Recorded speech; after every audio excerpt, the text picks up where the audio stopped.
गर्मी में लोगों का हाल पूरी तरह से बेहाल हो गया है। ऐसे में इस भीषण गर्मी को देखते हुए ग्रेटर नोएडा के परी चौक के गोल चक्कर के पास 3 जगहों पर शीतल पेयजल के लिए 3-3 पानी के 30-30 लीटर के मटके लगाए गए हैं, जिसमें रोजाना 1200 लीटर आरओ का ठंडा पानी डाला जाता है। ये मटके एक्टिव सिटीजन के सहयोग से लगाए गए हैं। सिटी बस से हर रोज सफर करने वाले यात्रियों के लिए एक राहत भरी खबर है। आपको बता दें कि यात्रियों की सुविधा को ध्यान में रखते हुए रोडवेज प्रशासन ने अपने बेड़े में 128 नई बसों को शामिल किया है। ये सभी बसें आगरा परिक्षेत्र की सभी 6 डिपो में जरूरत के अनुसार भेजी जाएंगी। लोकसभा चुनाव के लिए खत्म हुए मतदान के बाद कई समाचार संस्थाओं ने एग्जिट पोल जारी किए हैं। अधिकतम एग्जिट पोल्स में भारतीय जनता पार्टी और उनके सहयोगियों को 60 से 65 सीटें मिलने का अनुमान जताया जा रहा है, तो वहीं समाजवादी पार्टी और कांग्रेस की इंडिया अलायंस को 15 से 17 सीटें मिलने की संभावना व्यक्त की गई है। लोकसभा चुनाव का मतदान अब खत्म हो चुका है, जहां 4 जून को मतगणना होनी है। बीजेपी एमएलसी धर्मेंद्र भारद्वाज ने अखिलेश यादव और राहुल गांधी पर हमला बोला, जहां बीजेपी का कहना है कि एग्जिट पोल के नतीजों ने बीजेपी का जोश और भी हाई कर दिया है, क्योंकि 6 जून को खटाखट का जवाब फटाफट के रूप में मिल जाएगा।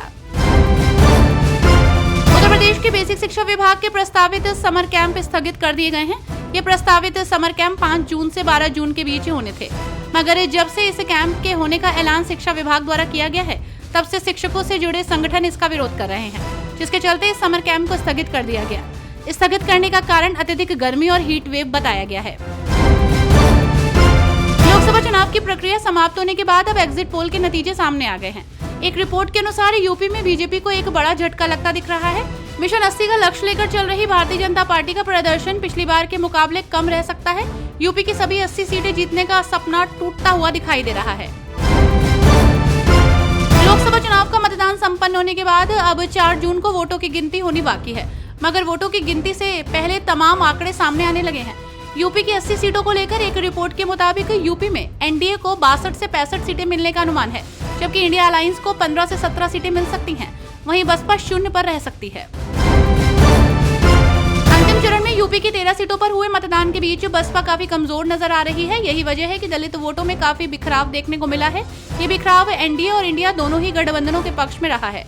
अब कौन इसका कितना हिस्सा ले गया, ये तो वही जीत हार तय करेगा।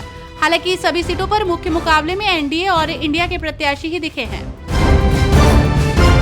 श्रावस्ती क्षेत्र जिले की भिनगा और श्रावस्ती विधानसभा क्षेत्र के मतों की गणना कलेक्ट्रेट के तथागत हॉल में कराई जाएगी, जिसको लेकर श्रावस्ती की डीएम कृतिका शर्मा और एसपी घनश्याम चौरसिया ने मतगणना स्थल का निरीक्षण किया। इस दौरान व्यवस्थाओं की तैयारियों का जायजा करने पहुंचे डीएम एसपी ने आरओ और एआरओ को तैनात करने और सभी तैयारियों को पूरा करने का निर्देश दिया, ताकि मतगणना के दौरान किसी को कोई परेशानी ना हो सके। पूर्वांचल में भीषण गर्मी ने कई लोगों की जान ले ली है। 3 मतदाता और 3 मतदान कर्मी समेत 12 लोगों ने दम तोड़ दिया है। वहीं उमस भरी गर्मी से परेशान लोग इलाज कराने के लिए अस्पतालों के चक्कर लगाने लगे हैं। हालांकि अब भीषण गर्मी का कहर थमने लगा है।